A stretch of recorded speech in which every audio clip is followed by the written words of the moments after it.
नमस्कार साथियों, मैं नीरज कांति आप सभी का स्वागत करता हूं आपके अपने चैनल एनके ग्लोबल एजुकेशन पर। साथियों, आज है तारीख 19 जून 2026 और आज की डेट में हम द हिंदू इंडियन एक्सप्रेस में छपने वाले उन प्रमुख आर्टिकल्स को डिटेल में देखेंगे जो हमारे एग्जाम के पर्सपेक्टिव से इम्पोर्टेंट होंगे।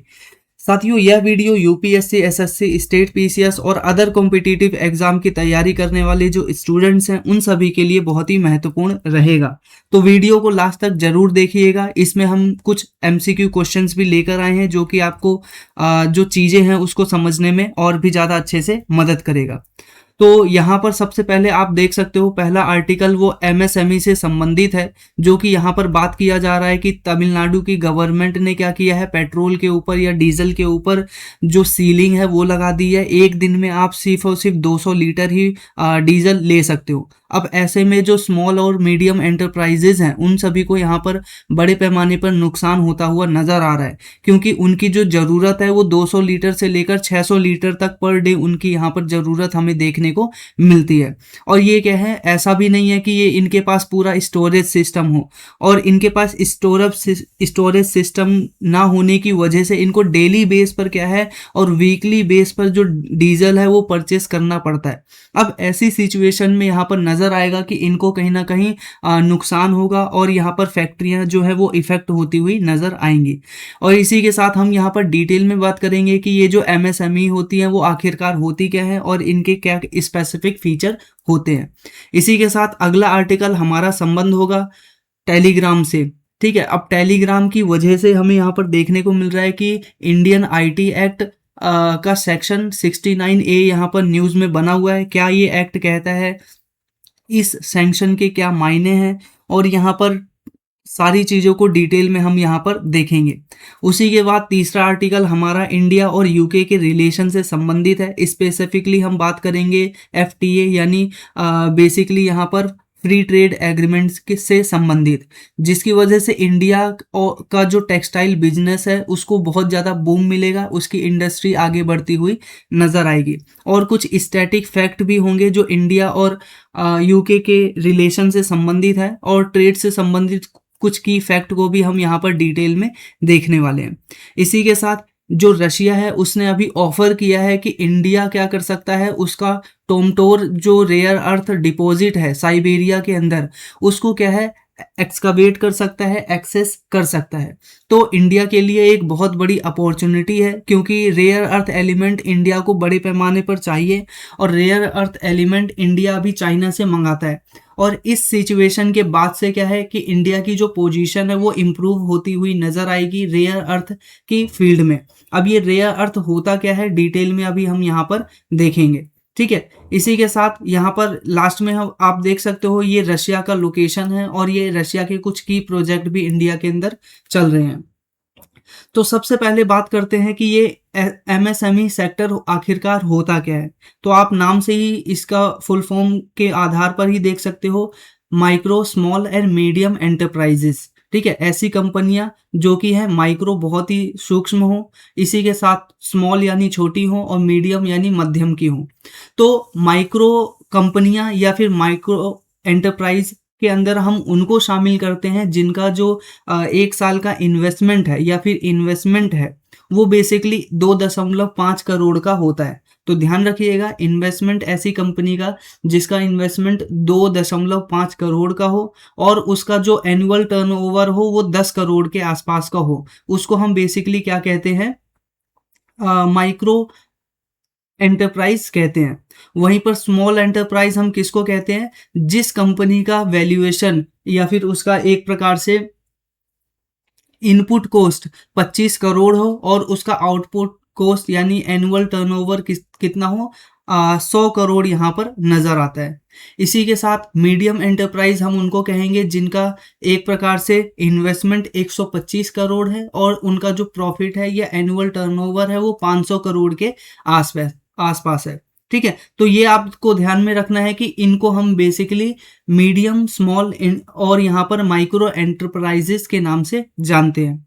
अब यहाँ पर बात करते हैं इंडिया के अंदर ये जो एमएसएमई है उनको रेगुलेट करने के लिए ministry of micro small and medium enterprises हमें देखने को मिलती है। इसी के साथ साथ माइक्रो स्मॉल और मीडियम एंटरप्राइजेस डेवलपमेंट एक्ट 2006 के तहत इन सभी को क्या है रेगुलेट किया जाता है। ये कुछ की फैक्ट हो गया। इसी के साथ अगर आप इंडिया के अंदर स्टेट वाइज देखोगे तो महाराष्ट्र क्या है पहले नंबर पे आता है जहां पर सबसे ज्यादा एमएसएमई हमें नजर आते हैं।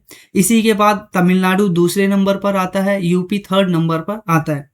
इसी के साथ अगर हम यहाँ पर देखें कि ये जो एमएसएमई है इंडिया की इकोनॉमी में इतना ज्यादा इंपॉर्टेंट क्यों है इसका, तो आपको यहाँ पर नजर आएगा कि इंडिया का लगभग 45% जो एक्सपोर्ट है वो इन्हीं एमएसएमई के द्वारा प्रोड्यूस किया जाता है। इसी के साथ इंडिया के जीडीपी का लगभग 30% शेयर ये एमएसएमई सेक्टर से ही आता है। इसी के साथ लगभग 11 करोड़ लोगों को जॉब प्रोवाइड करने का काम ये मीडियम और स्मॉल और माइक्रो एंटरप्राइज करते हैं। ठीक है, तो ये कुछ बेसिक फैक्ट हैं जो कि एमएसएमई से रिगार्डिंग है। यहाँ पर आप देख सकते हो कुछ की चैलेंजेस, जैसे कि जो एमएसएमई है उनको लोन बहुत कम मिलता है। इसी के साथ उनका साथ दूसरी प्रॉब्लम ये नजर आती है कि 86% जो हमारे एमएसएमई हैं वो क्या है आज तक रजिस्टर्ड नहीं है, तो ये दूसरी प्रॉब्लम नजर आती है। दूसरा जो टेक्नोलॉजी है इनकी वो आउटडेटेड होती चली जा रही है, जिसकी वजह से प्रोडक्शन के अंदर गिरावट आ रही है और जो स्किल डेवलपमेंट है वो भी नहीं हो रहा, और जिसकी वजह से ब्रांडिंग और एक्सपर्टीज और बाकी चीज़ों में भी हमें बड़े पैमाने पर कमी नज़र आती है जो स्मॉल लेवल पे एंटरप्राइजेज होते हैं उनके। इसी के साथ साथ यहाँ पर डीले पेमेंट हमें नज़र आ रहा है लार्ज एंटरप्राइजेस और जो गवर्नमेंट एजेंसी है दोनों के बीच में। तो ये कुछ प्रमुख चैलेंजेस भी हमें नजर आ रहे हैं एंटरप्राइजेस यानी एमएसएमई के सामने। अब हम यहाँ पर बात करते हैं कि गवर्नमेंट के बहुत सारे इनिशिएटिव चलते हैं ताकि इन प्रॉब्लम्स को दूर किया जा सके। उदाहरण के लिए आप यहाँ पर चैंपियंस 2.0 पोर्टल देख सकते हो। इसी के अलावा मोबाइल ऐप भी बहुत सारे लॉन्च किए गए हैं जिसमें उनकी वस्तुएं हैं उनकी जियो टैगिंग की जाए। क्लस्टर प्रोजेक्ट और टेक्नोलॉजी सेंटर इस तरह बनाने का प्रोग्राम भी लॉन्च किया गया। इसी के साथ गवर्नमेंट ऑफ इंडिया के द्वारा उद्यम असिस्टेंट प्लेटफॉर्म लॉन्च किया गया। इसी के साथ एस्पायर स्कीम लॉन्च किया गया और जीरो डिफेक्ट जीरो इफेक्ट जैसी स्कीम को लॉन्च किया गया है ताकि जो हमारा मैन्युफैक्चरिंग सेक्टर है उसको इम्प्रूव किया जा सके और स्पेशली जो हमारा एमएसएमई है उसको इम्प्रूव किया जा सके। इसी के साथ हमें यहाँ पर देखने को मिलता है कि फाइनेंशियल सपोर्ट देने के लिए यहाँ पर रैंप स्कीम है, टीआरडीएस स्कीम है, यहाँ पर पीएमईजीपी स्कीम है और पीएम यहाँ पे एमवाई स्कीम है, और इस तरह से आपको ये बाकी स्कीम नज़र आ रही है जिसके माध्यम से इंडिया के अंदर जो एमएसएमई है उसको एक प्रकार से बूस्ट करने की कोशिश की जा रही है। अब यहाँ पर बात आती है कि अभी करंट की सिचुएशन क्या है। करंट में आप यहाँ पे सिचुएशन समझ रहे हो कि पर डे इनको 200 से 600 लीटर चाहिए, लेकिन जो गवर्नमेंट है वो ये कह रही है कि एक आदमी या एक एंटरप्राइज 200 लीटर तक ही क्या है सिर्फ और सिर्फ तेल ले सकता है एक दिन में। इसी के साथ यहाँ पर इनके पास जो बल्क में स्टोरेज कैपेसिटी नहीं है जिसकी वजह से ये प्रॉब्लम और ज़्यादा क्रिटिकल होती हुई नज़र आ रही है। अब ये एमएसएमई की इम्पोर्टेंस क्या है, तो बेसिकली डीजल की इम्पोर्टेंस क्या है एमएसएमई के अंदर, तो हमें नज़र आता है कि ये मैन्युफैक्चरिंग में काम आने वाली जितनी भी मशीनरी है इक्विपमेंट है उसको चलाने में मदद करती है। इसी के साथ साथ हमें यहाँ पर देखने को मिलता है कि जो डीजल जनरेटर होते हैं इनको क्या है पावर बैकअप के रूप में तैयार किया जाता है इसी डीजल के माध्यम से। इसी के साथ ट्रांसपोर्टेशन और लॉजिस्टिक में इनका महत्वपूर्ण योगदान होता है और यहाँ पर क्या है एसेंशियल सर्विसेज भी प्रोवाइड कराने में महत्वपूर्ण होता है। उदाहरण के लिए आप यहाँ पर देख सकते हो हॉस्पिटल्स हो गए, स्कूल्स हो गए, कॉलेजेस हो गए, इन सभी और भी अन्य प्रकार के जो कमर्शियल इस्टेब्लिशमेंट है इन सभी जगहों पर आप यहाँ पर देखेंगे कि जो ये पेट्रोल डीजल है उसकी जो मांग है वो बहुत ज़्यादा होती है, और ऐसी सिचुएशन में क्या है, ये सारे इलाके क्या है प्रभावित होते हुए नजर आएंगे। इसी के साथ अब हम बात कर लेते हैं कुछ चैलेंजेस फेस किए जा रहे हैं इनकी माध्यम से। सबसे पहले फ्यूल का शॉर्टेज है, वो हमने बात कर लिया। दूसरा क्या है कि इसकी वजह से जो ऑपरेशनल कॉस्ट है वो लगातार बढ़ रही है। दूसरी तरफ जो मैन्युफैक्चरिंग है वो डिले होगी, और इसी के साथ साथ और भी अन्य प्रकार से एम्प्लॉयमेंट और वेजेस से संबंधित क्या है इफेक्ट होता हुआ नजर आएगा। इसकी वजह से जो मैन्युफैक्चरिंग सेक्टर है उसके अंदर सप्लाई चेन है वो भी बाधित होगी, और सप्लाई चेन बाधित होने की वजह से क्या इंडिया इकोनॉमी के ऊपर इम्पैक्ट पड़ सकता है वो आप यहाँ पर पहले ही देख चुके हो, क्योंकि 30% हमारी जो जीडीपी है वो क्या है इससे प्रभावित होती हुई नजर आएगी। अब हम यहाँ पर आगे देखते हैं कि बहुत सारे गवर्नमेंट के इनिशिएटिव हैं, जैसे कि उद्यम रजिस्ट्रेशन, इसके अलावा CGTMS स्कीम। इसके अंदर बेसिकली क्या है, कोलैटरल फ्री लोन प्रोवाइड किया जाता है जो छोटे उद्यम होते हैं। इसी के साथ साथ जो एंटरप्रेन्योरशिप है उसको यहाँ पर प्रमोट किया जाता है इस स्कीम के तहत। इसी के साथ रैंप स्कीम के तहत बेसिकली क्या है, जो मार्केट है उसके अंदर कॉम्पिटिटिवनेस को बेसिकली क्या किया जाता है, एक्सेस पहुंचाया जाता है जो छोटी छोटी कंपनियां हैं उनको। इसी के साथ क्रेडिट सपोर्ट सिस्टम भी आपको नजर आता है ECLGS स्कीम के अंतर्गत। तो ये कुछ बेसिक स्कीम हमें नजर आते हैं गवर्नमेंट ऑफ इंडिया के, ताकि हम यहाँ पर बड़े पैमाने पर जो अपने MSMEs हैं उनको क्या है प्रमोट कर पाएं। ठीक है, तो ये बेसिकली आप इस प्रकार से देख सकते हैं। ठीक है, तो ये आंसर आपका हटा दिया है। बेसिकली ये सारी बातें तो हमने यहाँ पर ऊपर पहले ही कर ली हैं। ठीक है, अब ये ट्रांसपोर्ट, एग्रीकल्चर, हर जगह इसकी क्या है डीजल की जरूरत हमें देखने को मिलती है।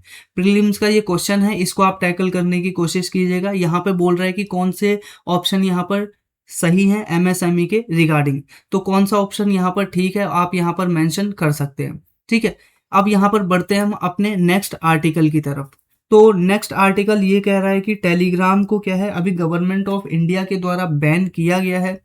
अब ये जो बैन है वो एक प्रकार से IT एक्ट 69A जो सेक्शन है उसके अंतर्गत लागू किया गया है।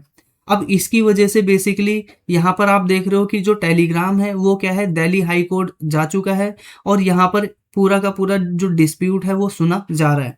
अब आज के दिन में क्या है इसका जो फाइनल वर्डिक्ट है वो भी आ जाएगा, देखते हैं आगे क्या होता है। लेकिन फिर भी आपको बस इतना ध्यान रखना है कि ये बैन जो टेलीग्राम के ऊपर लगाया गया है वो टेम्परेरी बैन है 22 जून तक के लिए, जब तक ये जो नीट का पेपर है वो हो नहीं जाता। अब यहाँ पर मामला ये बनता है कि जो गवर्नमेंट है उसने इस एक्ट के अंतर्गत टेलीग्राम को बैन तो कर दिया, लेकिन टेलीग्राम का बेसिकली ये कहना है कि आपने बाकी ऐप को क्यों बंद नहीं किया, सिर्फ स्पेसिफिक टारगेट टेलीग्राम को ही क्यों किया गया। ठीक है, और इस प्रकार से बहुत सारी चीजें नजर आ रही हैं, आइए डिटेल में देखते हैं।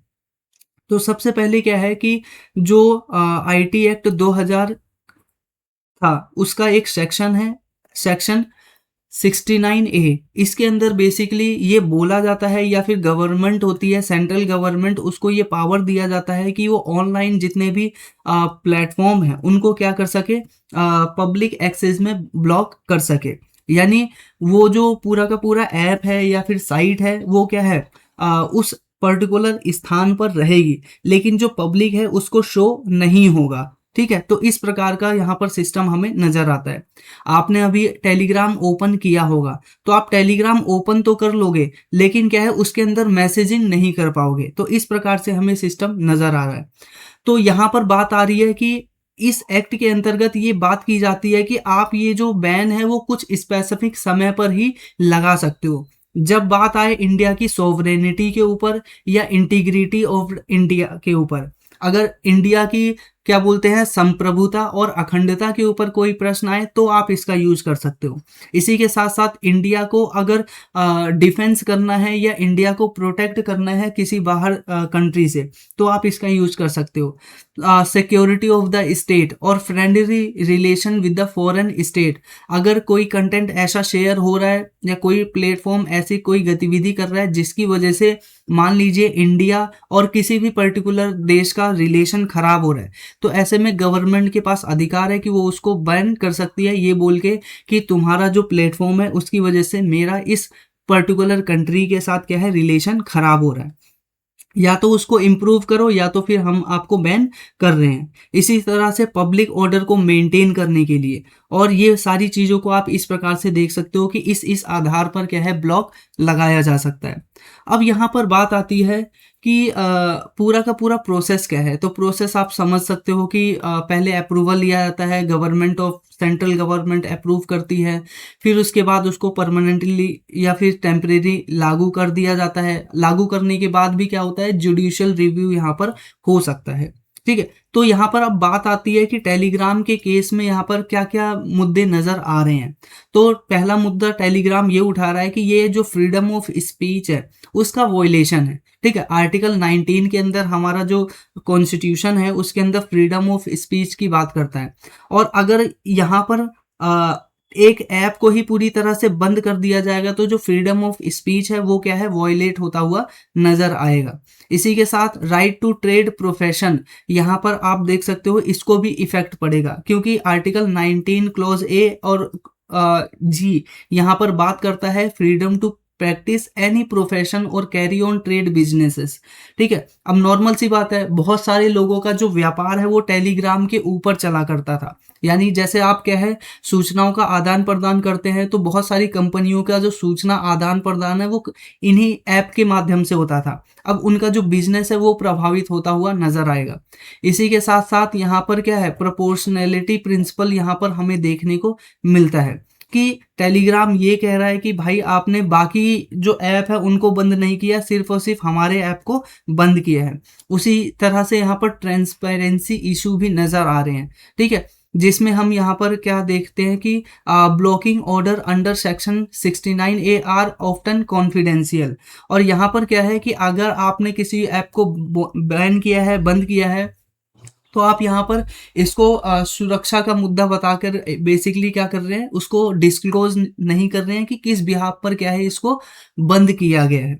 तो इस वजह से यहाँ पर एक बात आ जाती है कि क्या इसका जुडिशियल रिव्यू हो सकता है। तो हाँ, ध्यान रखना है इसका जुडिशियल रिव्यू भी हो सकता है। एक केस था सुप्रीम कोर्ट का जो कि है श्रेया सिंघल केस 2015 के अंदर। इसमें बेसिकली ये बोला गया कि जो आर्टिकल आईटी एक्ट का 66A है उसको क्या है पूरी तरह से बंद कर देना चाहिए, क्योंकि वो जो पूरा का पूरा अनकॉन्स्टिट्यूशनल है। ठीक है, अनकॉन्स्टिट्यूशनल इस वजह से है क्योंकि वो गवर्नमेंट को कुछ ज्यादा ही हद तक पावर दे देता है कि वो किसी भी ऐप को मनमाने तरीके से बंद कर दे।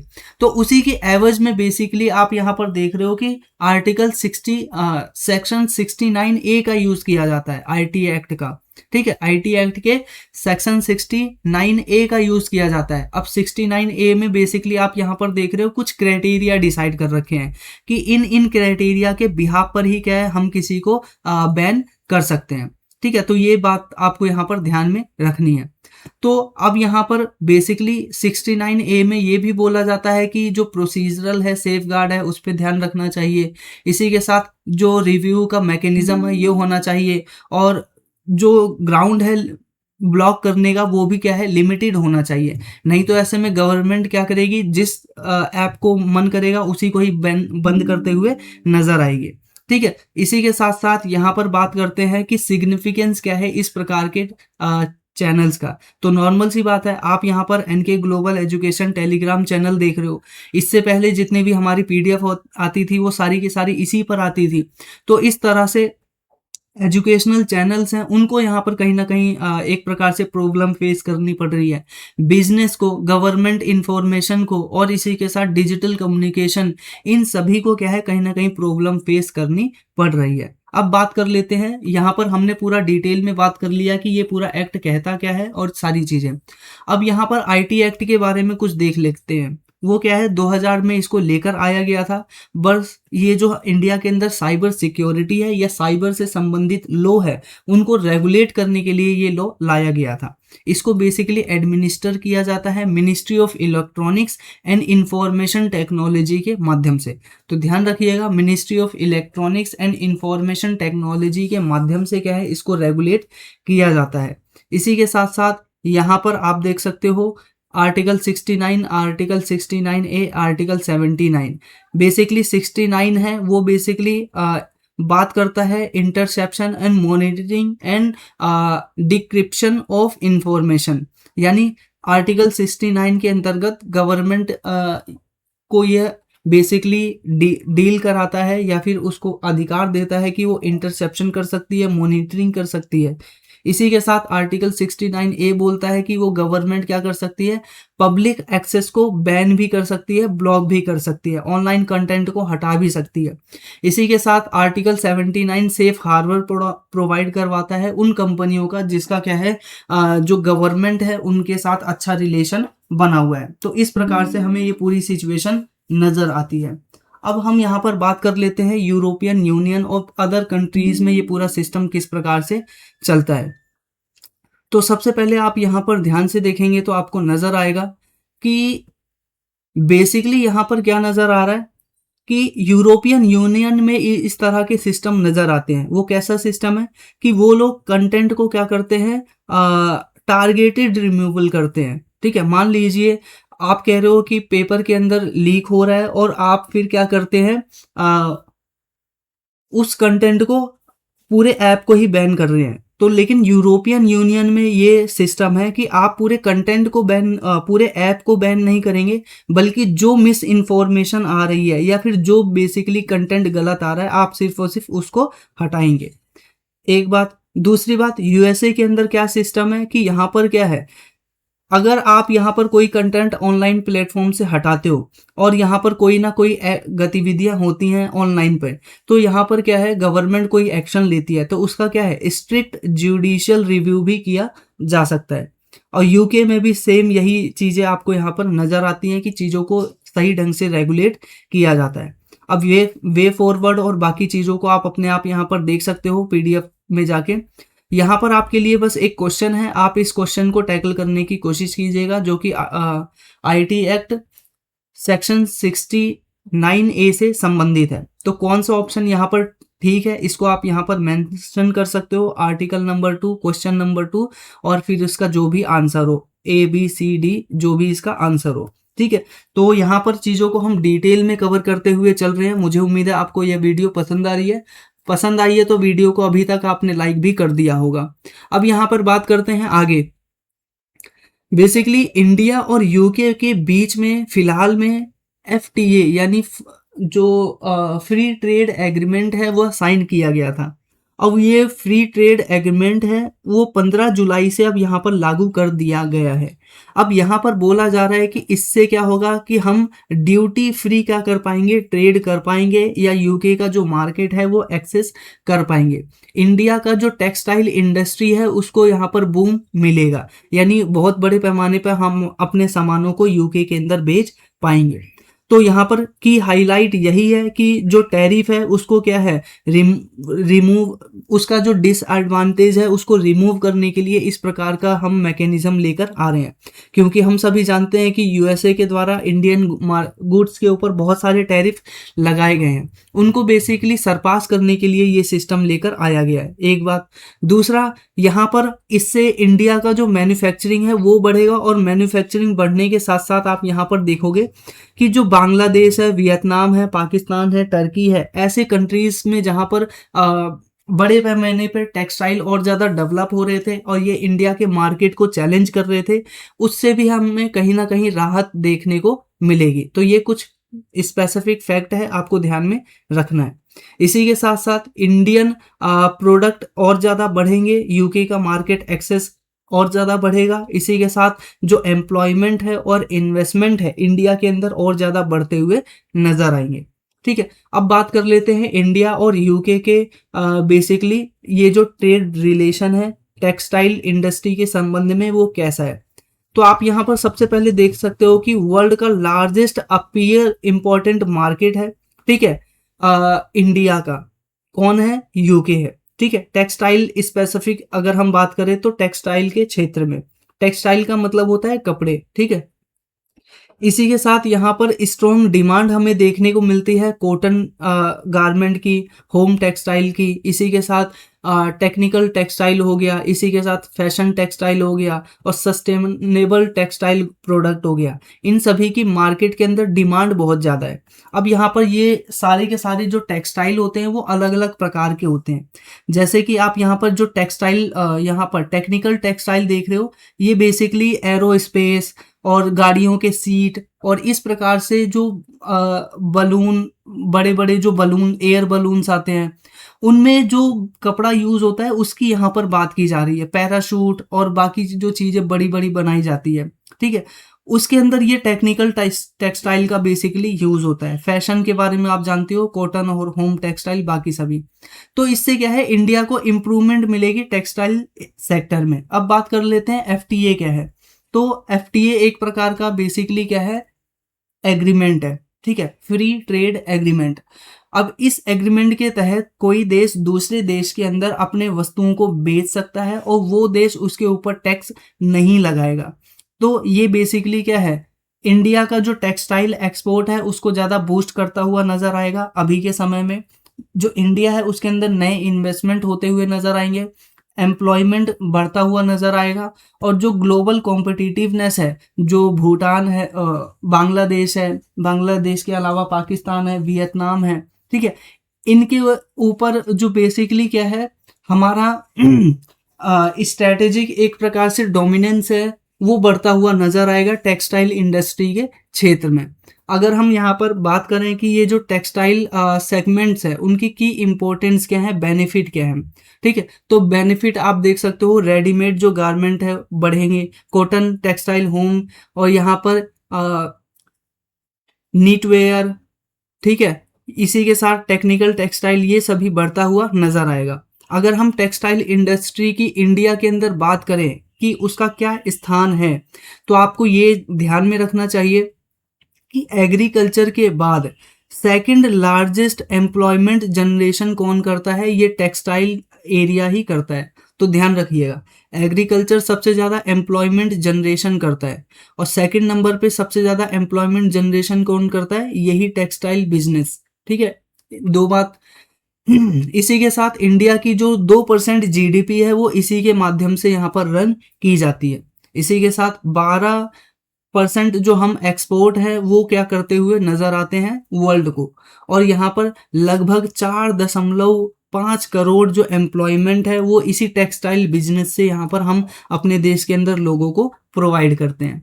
इसी के साथ यहाँ पर आप देख सकते हो कि गवर्नमेंट के बहुत सारे इनिशिएटिव हैं जिसके माध्यम से क्या किया जा रहा है कि एक प्रकार से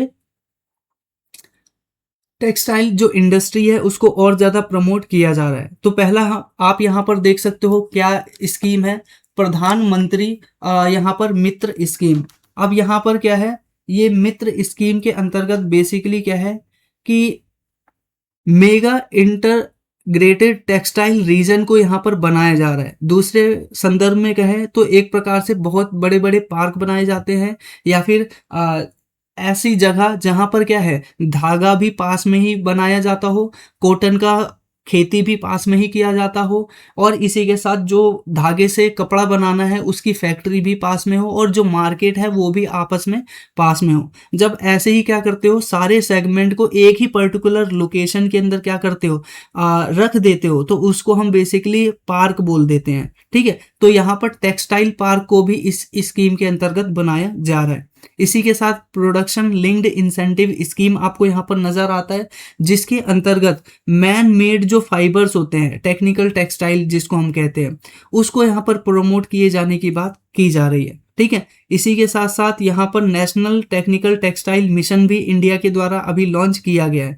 तो देखो ये सबसे ज़्यादा इम्पॉर्टेंट है, इसको आपको हमेशा ध्यान में रखना है, क्योंकि इंडिया आज के समय में जो टेक्निकल टेक्सटाइल है उसके ऊपर बहुत ज़्यादा फोकस कर रहा है। अभी हम बात करेंगे कि इसके अंदर और क्या क्या चीज़ें आती हैं।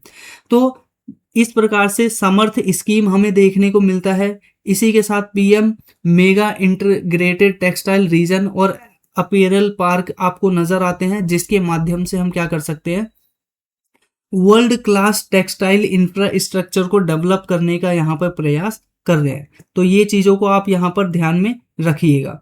अब यहाँ पर बात करते हैं कि इसकी स्ट्रैटेजिक इम्पोर्टेंस क्या है। तो आप यहाँ पर स्ट्रैटेजिक इम्पोर्टेंस देख सकते हो कि इंडिया का जो एक्सपोर्ट है वो बढ़ेगा, और इंडिया आज के समय में सबसे ज़्यादा एक्सपोर्ट किसको करता है? अमेरिका को, दूसरे नंबर पे यूरोपियन यूनियन को, तीसरे नंबर पे यूके, यूएई और कनाडा को। इंडिया के अंदर सबसे ज़्यादा टेक्सटाइल कहाँ प्रोड्यूस किया जाता है? गुजरात, महाराष्ट्र और तमिलनाडु के अंदर। इस प्रकार से आप ये पूरे पर्टिकुलर इलाके हैं इनको भी देख सकते हो। इसी के साथ साथ सिग्निफिकेंस क्या है? इंडिया और यूके का इकोनॉमिक पार्टनरशिप बढ़ेगा।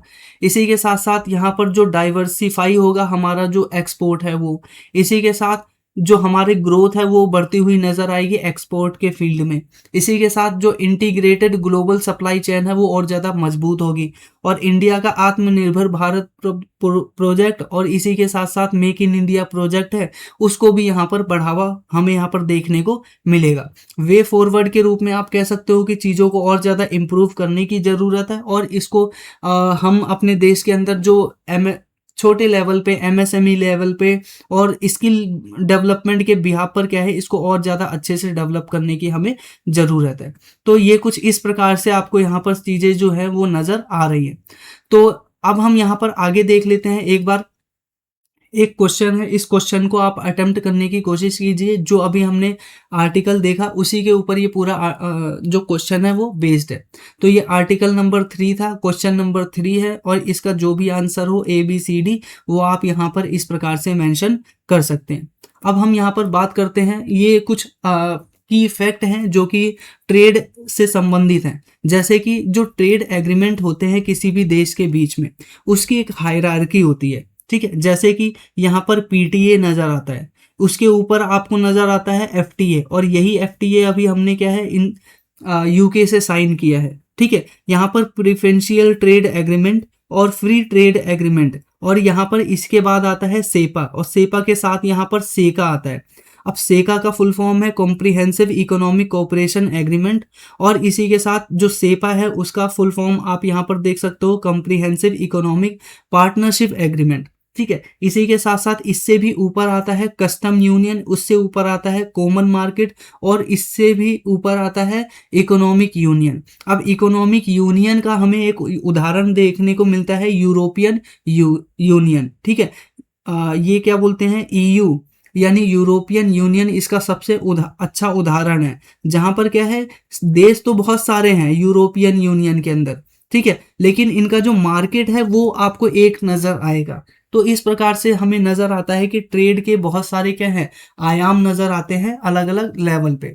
अब हम यहाँ पर अपने बात करते हैं लास्ट आर्टिकल के बारे में, ठीक है, जो कि क्या है इंडिया और रशिया के जो रिलेशन है उससे संबंधित है, और स्पेसिफिकली अभी फोकस में आया है इस वजह से क्योंकि रशिया ने इंडिया को ऑफर किया है। क्या ऑफर किया है कि आप यहाँ पर टोमटोर के अंदर, रशिया के टोमटोर यानी साइबेरिया के अंदर जो उनका रेयर अर्थ डिपॉजिट है, इंडिया को ऑफर किया है कि आप आइए और उसको क्या है एक्सेस कीजिए, यानी आप वहाँ पर खनन कीजिए, खनन करने के बाद जो भी आपको मिले वो रशिया को बेचिए, और रशिया को बेचने के साथ साथ आप उसको अपने देश भी लेके जा सकते हैं। तो इस प्रकार का जो ऑफर है वो अभी यहाँ पर रशिया के द्वारा प्रदान किया गया है। तो ध्यान रखिएगा टोमटोर रेयर अर्थ डिपॉजिट है जो कि क्या है रिपब्लिक ऑफ शाखा बेसिकली यूकिटिया के अंदर यानी साइबेरिया के अंदर हमें देखने को मिलता है। अब ऐसा बोला जा रहा है कि ये वर्ल्ड का लार्जेस्ट अनरिजर्व एक प्रकार से अंडर डेवलप्ड यहाँ पर क्या है रेयर अर्थ रिजर्व हमें यहाँ पर नजर आता है। अब यहाँ पर इसका मतलब ये हुआ कि यहाँ पर रेयर अर्थ एलिमेंट बहुत बड़े पैमाने पर नजर आता है, लेकिन इसकी अभी तक बहुत अच्छे से खनन नहीं किया गया है, खोज नहीं की गई है, और इसी चीज को यहाँ पर एक्सेस प्रोवाइड करा रहे हैं जो पुतिन है वो। इसी के साथ साथ जो इंडिया की एक कंपनी है IREL, ठीक है, Indian rare earth element limited, ये बेसिकली क्या है इसके अंदर अपना की रोल निभाने वाली है। और यहाँ पर रशिया की कंपनी है रोसनेफ्ट, ये बेसिकली कुछ प्रमुख कंपनियां हैं जो यहाँ पर एक्सप्लोर करेंगी रेयर अर्थ को। और आज के समय में हम जानते हैं कि वर्ल्ड का लगभग 90% रेयर अर्थ एलिमेंट वो हमें चाइना से ही देखने को मिलता है। तो ये इस वजह से भी हमारे लिए इम्पोर्टेंट हो जाता है कि इंडिया भी अपना जो रेयर अर्थ एलिमेंट है वो बहुत हद तक क्या है चाइना से मंगाता है, और इस तरह से हम उस पर पूरी तरह से डिपेंडेंट है। और ये अगर प्रोजेक्ट साइन हो जाता है तो इंडिया का जो डिपेंडेंस है चाइना के ऊपर वो कम होता हुआ नजर आएगा। ठीक है, ये बाकी चीजों को आप देख सकते हो कि ये सारी चीजें क्या है अभी इनिशियल प्रोसेस में है। ठीक है, शिपमेंट इंडिया को शिपमेंट करने से पहले जो इंडिया है उसको रशिया को ये सारी चीजें बेचनी होगी, ये एग्रीमेंट में बोला जा रहा है। इसी के साथ साथ यहाँ पर क्लीन एनर्जी को यहाँ पर प्रमोशन होता हुआ नजर आएगा, और यहाँ पर बाकी चीजों को आप इस प्रकार से देख सकते हो। बात आती है कि भाई अभी हम बात कर रहे हैं कि रेयर अर्थ एलिमेंट को जो रशिया के अंदर है इंडिया लेकर जा सकता है उसका एक्सट्रैक्शन करके और उसके ऊपर बाकी काम करके। लेकिन ये रेयर अर्थ एलिमेंट आखिरकार होता क्या है, तो यहाँ पर आप देख सकते हो rare earth element 17 metallic element होते हैं। अब ये मेटेलिक एलिमेंट है, ध्यान रखना 17 ऐसे मेटेलिक एलिमेंट हैं जो हमारी मैन्युफैक्चरिंग सेक्टर हो गया, जो हमारा डिफेंस इंडस्ट्री हो गया, जो हमारा बेसिकली एनर्जी सेक्टर हो गया, उन सभी के लिए बहुत ही ज़्यादा क्रिटिकल है। इसी को हम बोलते हैं रेयर अर्थ एलिमेंट, जो 17 मेटेलिक एलिमेंट है जो इन सेक्टर के अंदर यूज किए जाते हैं। कौन कौन से सेक्टर बताए मैंने, डिफेंस के अंदर, फिर इसी के साथ एनर्जी सिक्योरिटी के अंदर। ठीक है, आपके जो व्हीकल है ईवी व्हीकल और जो बैटरीज हैं, इसी के साथ सोलर पैनल्स हैं, स्पेस के अंदर जो बेसिकली इक्विपमेंट हैं, वो डिफेंस के अंदर जो रॉकेट्स हैं और बाकी चीजें हैं, वो सभी के सभी इन्हीं रेयर अर्थ एलिमेंट के द्वारा ही बनाए जाते हैं। तो ये ध्यान में रखना है। अब बात करते हैं, यहाँ पर हमें देखने को मिलता है इसमें से 15 लेंथेनाइड्स हैं। ठीक है, और यहाँ पर क्या है स्कैंडियम है और यहाँ पर इरिट्रियम है। ये कुछ प्रमुख रूप से रेयर अर्थ मेटेलिक जो एलिमेंट हैं वो हमें नजर आते हैं। अगर आप यहाँ पर डिटेल में देखना चाहो तो देख सकते हो नियोडियम और इसके साथ प्रेसोडियम और यहाँ पर डिस्प्रोजियम और टर्बियम और यहाँ पर लेंथेनियम और यहाँ पर सीरियम, ये कुछ प्रमुख रूप से हमें रेयर अर्थ एलिमेंट नजर आ रहे हैं। तो इसको आप डिटेल में ध्यान रखिएगा। 17 मेटेलिक एलिमेंट हैं, नियोडियम, प्रेसोडियम, डिस्प्रोजियम, टर्बियम, लेंथनम और यहाँ पर सीरियम। इसी के साथ ये कहाँ कहाँ यूज होते हैं, तो मैंने आपको बताया इलेक्ट्रॉनिक व्हीकल्स जो होते हैं उनकी बैटरीज बनाने में, रिन्यूएबल एनर्जी में, विंड टर्बाइन की अंदर, सोलर टेक्नोलॉजी के अंदर, इसी के साथ साथ डिफेंस के अंदर मिसाइल बनाने के लिए, रडार बनाने के लिए, फाइटर एयरक्राफ्ट बनाने के लिए, और इलेक्ट्रॉनिक वॉरफेयर जो सिस्टम है हर जगह इसका यूज होता है। इसी के साथ जो आपका स्मार्टफोन है, कंप्यूटर है, लैपटॉप है, माइक्रो कंडक्टर्स है, सेमीकंडक्टर्स हैं, ठीक है, वो सारे के सारे क्या है इसी के द्वारा बनाए जाते हैं। स्पेस टेक्नोलॉजी के अंदर जो सैटेलाइट है, सेंसर्स हैं, वो सब इसके द्वारा बनाए जाते हैं। तो आप समझ सकते हो कि दुनिया किस तरह से टेक्नोलॉजी की तरफ आगे बढ़ रही है, और इसी लिहाज से जो हमारे लिए ये रेयर अर्थ एलिमेंट है वो बहुत ही ज़्यादा ज़रूरी हो जाता है। इसमें आप यहाँ पर देखते हो चाइना इतना इंपॉर्टेंट क्यों है, क्योंकि 60 से लेकर 70% जो ग्लोबल रेयर अर्थ माइनिंग है वो चाइना करता है। ठीक है, इसी के साथ साथ प्रोसेसिंग के संदर्भ में देखें तो 90% प्रोसेसिंग करता है, और सप्लाई चेन का इस वजह से रिस्क बना रहता है क्योंकि एक ही देश के पास पूरी की पूरी ताकत बनी हुई है।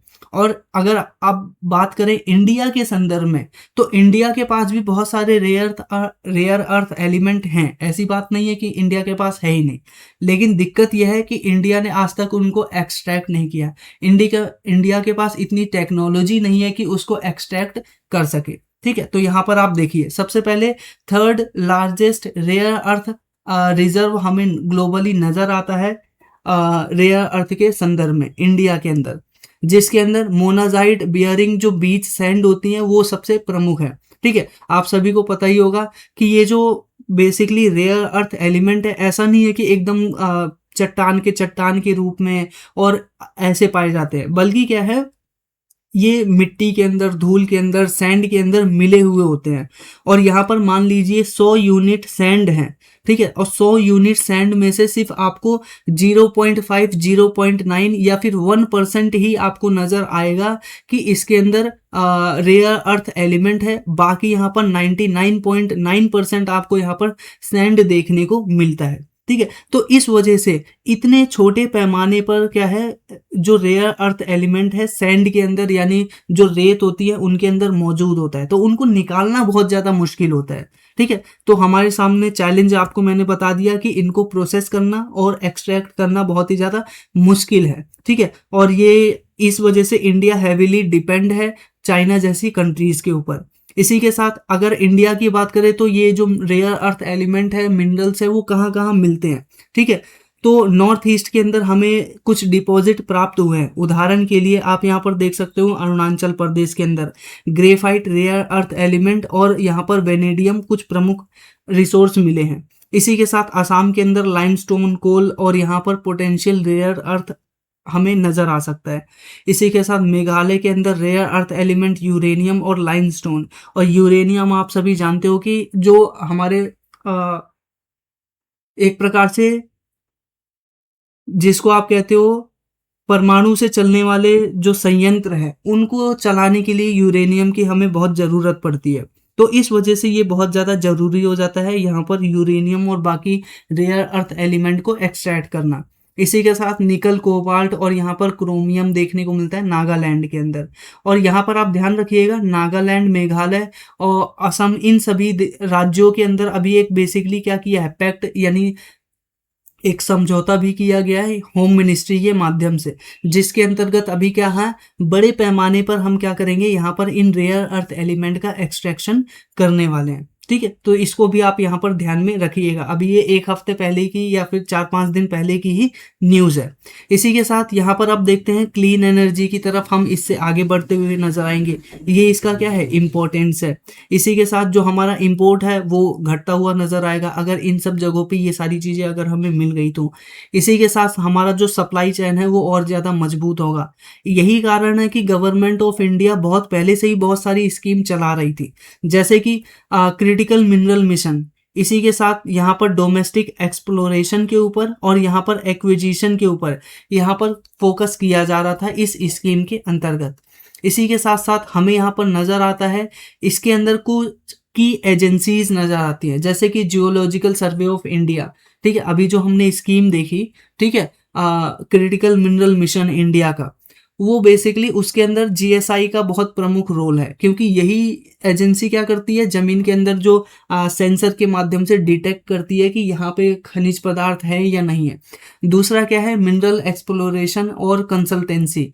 और यहाँ पर इंडिया लिमिट यहाँ पर क्या है, Indian rare earth element limited आपको नजर आता है, एक प्रमुख एजेंसी जो कि इसके अंदर खनन का काम करेगी। इसी के साथ साथ खनिज विदेश इंडिया लिमिटेड, ये कंपनी है जो कि बेसिकली क्या है, जो रेयर अर्थ एलिमेंट है और मिनरल्स हैं उनका एक्सप्लोरेशन का काम करती है। तो इस प्रकार से ये कुछ एजेंसी है जो कि यहाँ पर काम करती हुई नजर आएंगी। इसी के साथ साथ अदर ओवरसीज क्रिटिकल मिनरल्स कौन कौन से आप यहाँ पर देख सकते हो।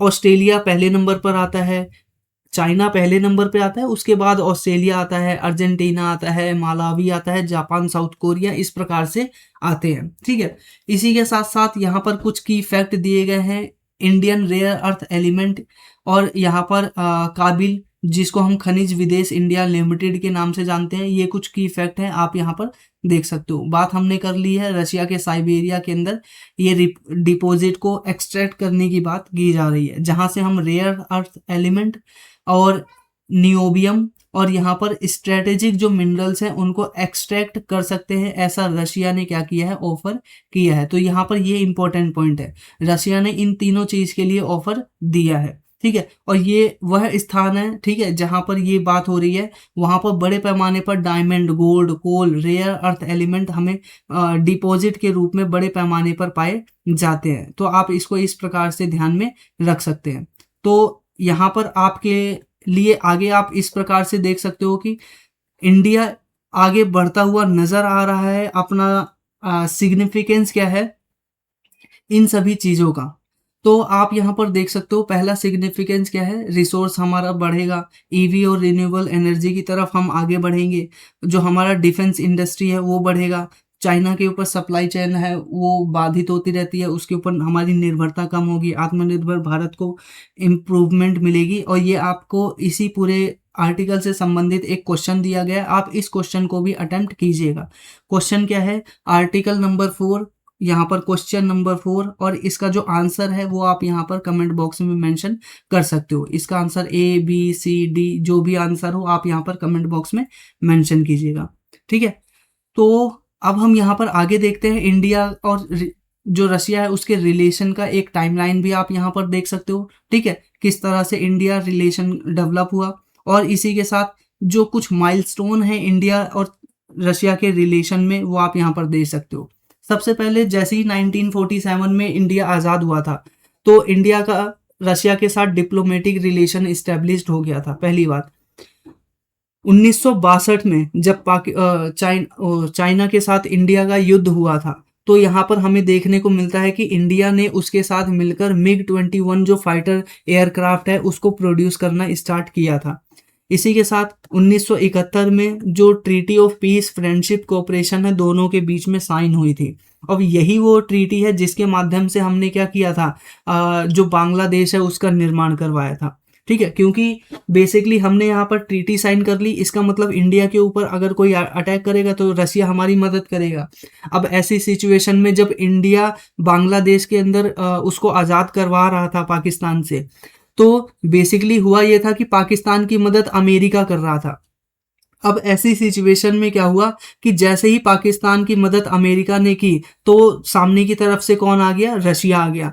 तो इसी ट्रीटी के माध्यम से क्या है, हम एक ऐसी कंट्री बन पाए जिसने क्या बांग्लादेश जैसे एक बड़े देश का निर्माण कर दिया, ठीक है। तो इसी के साथ साथ हमें यहाँ पर नजर आता है 1975 में कि आर्यभट्ट लॉन्च जो साइट है वो बेसिकली डेवलप किया गया रशिया की सहायता से, और ये बाकी चीज़ों को भी आप यहाँ पर डिटेल में देख सकते हो, ठीक है। और स्ट्रेटेजिक पार्टनरशिप 2000 में शुरू हुई और यहाँ पर इस प्रकार से बाकी चीज़ों को आप यहाँ पर डिटेल में देख सकते हो। ये कुछ इंडिया और रशिया के बीच में कुछ ट्रेड रूट्स हैं जो कि आप देखते हो। नॉर्मली जो ट्रेड के संदर्भ में अगर इंडिया को देखें तो ये वाले रूट का नॉर्मली यूज़ किया जाता है, लेकिन आमतौर पे अगर आप देखोगे तो ये रूट क्या देख रहे हो बहुत ज़्यादा लंबा हो जाता है। लेकिन यहाँ पर बात आती है कि ये जो रूट है ना सबसे सुरक्षित है, ठीक है। सबसे सुरक्षित इस वजह से है क्योंकि आप यहाँ पर देख रहे हो ये ग्रीन वाला रूट, ग्रीन वाले रूट में आपको क्या है ईरान से जाना पड़ेगा, अजरबैजान से जाना पड़ेगा। अब जिसकी वजह से हमारे यहाँ पर क्या है बहुत सारी प्रॉब्लम्स देखने को मिलती है, क्योंकि ईरान और अजरबैजान इन सभी कंट्रीज में आपको देखने को मिलेगा कि कई बार क्या है इनस्टेबिलिटी नजर आती है।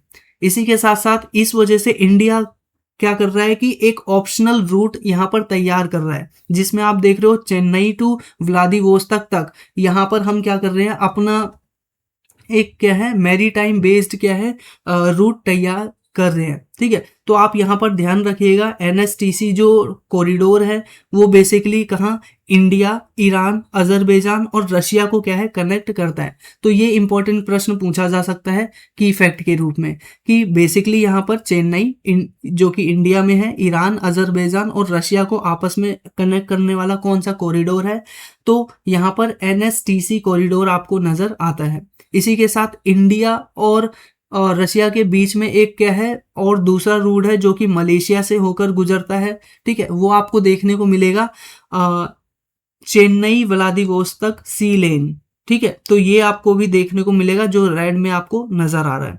तो इस प्रकार से हमें डिटेल में आप चीज़ों को समझ गए होंगे कि किस तरह से इंडिया और जो रशिया का है रिलेशन आपको नज़र आता है। तो यहाँ पर जो चीज़ें हैं उसको हमने डिटेल में देख लिया है। आप यहाँ पर देख सकते हो कि ये जो पूरी PDF है प्राप्त कर सकते हैं सिर्फ और सिर्फ जो हमारा ये टेलीग्राम चैनल है। चूंकि अब टेलीग्राम अभी कुछ समय के लिए बंद है, आप यहाँ पर ये जो व्हाट्सअप है इस व्हाट्सअप के ऊपर मैसेज करके एक ग्रुप है उस पर आप ज्वाइन कर सकते हैं, ठीक है। इसी के साथ साथ 499 में एक ग्रुप है। जो आप अभी पीडीएफ देख रहे हो ये आपको फ्री ऑफ कॉस्ट क्या है व्हाट्सएप पे मिल जाएगी। लेकिन एक ग्रुप है जो कि करंट अफेयर का वन स्टॉप सोल्यूशन आपको नजर आएगा 499 में, जिसपे आपको डेली बेस पर करंट अफेयर, वीकली बेस पर करंट अफेयर, मंथली बेस पर मैगजीन, पूरे साल भर का करंट अफेयर एक पीडीएफ फॉर्म में आपको मिलेगी। ठीक है, तो ये आपके लिए बहुत ज़्यादा इंपॉर्टेंट रहेगा। इस ग्रुप से ज्वाइन होने के लिए आप सिंपल सा ये जो व्हाट्सअप नंबर दिया गया है इसको ऊपर मैसेज कर सकते हैं। तो साथियों, मुझे उम्मीद है आपको ये जो पूरी वीडियो है वो जरूर पसंद आई होगी। अगर वीडियो पसंद आई है तो वीडियो को लाइक कर लीजिएगा, चैनल को सब्सक्राइब कर लीजिए रेगुलर बेस पर इसी तरह की वीडियो देखने के लिए। इसी के साथ साथियों मिलते हैं आपसे नेक्स्ट वीडियो में, तब तक के लिए नमस्कार।